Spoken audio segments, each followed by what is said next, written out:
দেখতে পাচ্ছেন দর্শক, গণভবন থেকে দুইটি ছাগল কিন্তু নিয়ে যাচ্ছে আন্দোলনকারীরা। গণভবন দখল করার পর দেখতে পাচ্ছি এমন চিত্র। একটু জানাতে, দুটি ছাগল দেখতে পাচ্ছি। এটা মোদী সরকার আর এটা আমাদের হাসিনা। এটা ছেলে, এটা মেয়ে, এটা আমরা পালবো ভাই। স্বাধীনতার এটা স্মৃতি। ছাগল নিয়ে যাচ্ছেন কেন? স্বাধীনতার স্মৃতি ভাই, বংশ পরম্পরায় শেখ বংশের ছাগল এগুলা। দেখতে পাচ্ছেন দুটি ছাগল কিন্তু তারা বলছেন আসলে নিয়ে যাচ্ছেন। একটু জানান স্মৃতি হিসাবে এটার বাচ্চা হবে, আমরা রেখে দিব। বাচ্চা এটা কি বললো তো সেই এটা মোদী। বলেন। একটা হচ্ছে মোদী আর এটা হচ্ছে আমাদের হাসিনা। ঠিক আছে, তাদের তো ভাই গেছে কিরে মোদী চোদ্দা কারে মারতেছেন ভাই?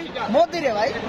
কিন্তু ছাগল দেখতে পাচ্ছি। ওরা আজকে খুশি, হাসিনার স্বৈরাচার শাসনের ওরা মুক্ত হয়েছে, গণভবন থেকে ওরা মুক্ত হয়েছে। যারা করছে তাদের কাছে ছিল, আজকে ওরা মুক্তি, ওরাও আজকে খুশি।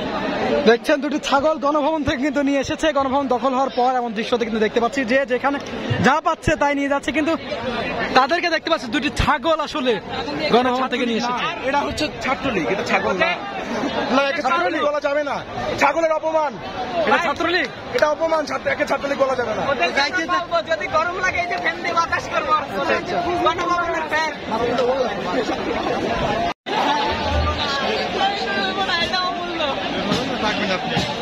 এর হবো আমার কাছে ভাই 20,000 টাকা আমার দিয়েছে।